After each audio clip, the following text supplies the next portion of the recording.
singgit lang nakahulik na kaya marshals naton ilang taon isang time.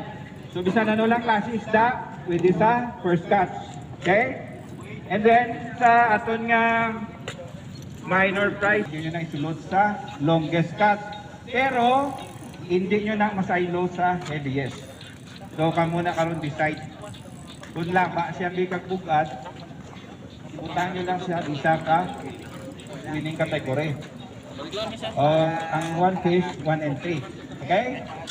And then, ang sa most cats, may mga marshals kami wala lang kita sa simpunanay, sa mga sa aton ng mga hulik.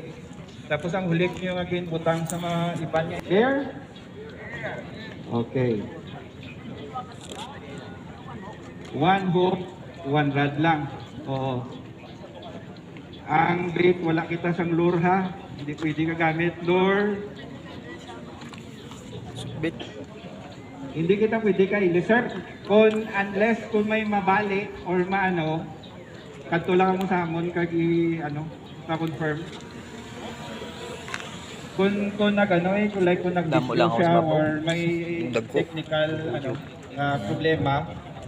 Oh. Pero hindi ka hindi kaya ka usar duwagit. So subong may mga number ka mo, ang iban wala na. Dito iban. Sa designated areas nyo, dala ka mo subong nakabutang. Kung pwede ka mo karon kung mag-start na, libot-libot lang. Basta hindi lang disturbo sa iban. So ang wala na nga doon niya, kung may makahulik ka intindihan naman na guro nga batak lang ang iban para hindi magsampudan na ibla. Pwede kalibot-libot bro. Wala man.